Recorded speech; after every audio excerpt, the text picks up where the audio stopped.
Hello guys, welcome to my channel. Meron akong ginagawa ngayon na LED 32 inches na yan, wire LED 32 M600. So ang problema nito guys, yung board sira, yung IC ito. So nag-decide ako na palitan ng board. Parehas din naman yung board niya, kaya lang iba yung ano nito, iba yung mga switch, tsaka iba yung pindutan. So ngayon guys, tinesting ko guys yung display. Ito yung lumabas. Yan guys, oh. Yan, oh. Solarize. Kadalasan pagka nagpapalit kasi ng mga ganitong board, lumalabas yung problemang yan. Minsan baliktad yung tao, tapos solarize. Ito hindi naman siya baliktad, kaya lang solarize siya. So ngayon guys, wala akong remote. Nagsubok ako ng mga remote dito. Yan, hindi siya gumagana. So gawa na lang natin ng ibang paraan. So baka makuha pa ito sa ibang paraan, yung pinagbabawal na technique. Subukan natin guys. So ngayon guys, itong LBDS, mayroon ito ditong yellow. Yan, pin number 9 yan. So gagawin ko guys, kakat ko yan at titingnan natin kung ano yung lalabas. Okay, so ikakat ko ito guys. Ayan guys, na-cutting ko na. Yan. So titingnan natin guys kung ano yung display, kung hindi nagbago. Ayan, hindi pa rin siya nagbago, solarize pa rin. So gagawan ulit natin ng ibang paraan pa to. Ay, sorry. So supplyan natin guys ito ng 3 volts. Itong pin number 9. Okay. Hahanap tayo ng pagkukunan ng supply. Check natin. Ayan. So bali nakat ko na guys. Naka power on siya. Tingnan natin dito yung supply kung mayroon siyang 3.3. Ayan guys, mayroon 3.3. Ayan, oh. Ngayon dito tayo kukuha ng supply.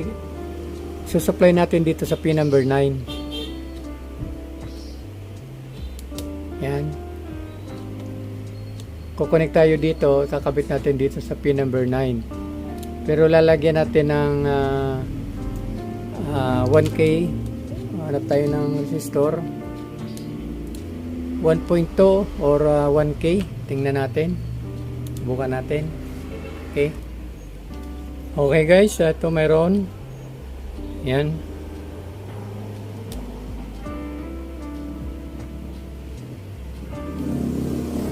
$1K.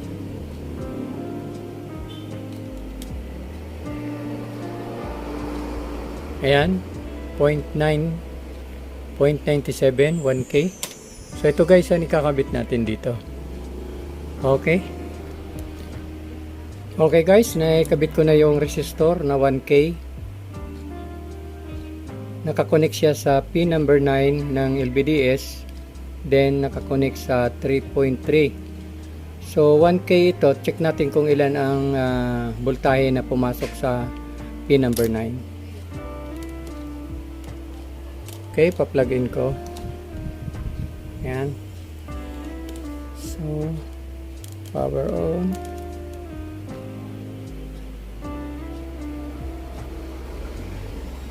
Yan. Okay. Check natin yung voltahe. Dito guys. Yan. Yan guys, meron 2.5. Yan. Sa pin number 9. Okay, so tingnan natin guys kung ano ang pagbabago dun sa solarize.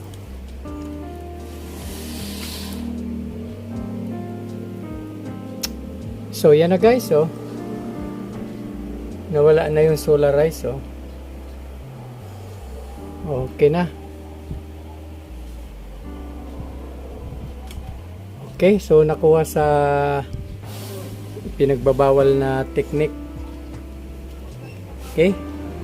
So tatakpan ko na lang guys, ikakabit ko muna itong kasi magkaiba siya ng ito yung hindi ito yung original na nakakabit dito.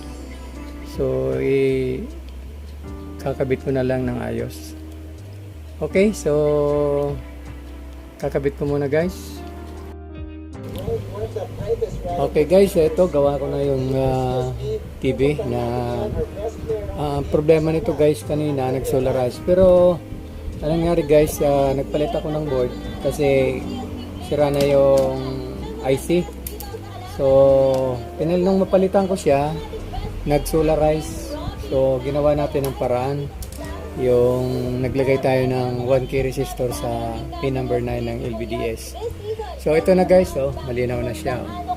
Okay, so sana mayroon kayong konting idea sa pag-repair ng ganitong solarize. So guys, maraming salamat sa inyo, at kung di ka pa nakapag-subscribe sa akin channel, please subscribe and hit the notification bell para maging updated ka sa susunod ko pang video. Okay, thank you guys, maraming salamat. God bless, bye bye.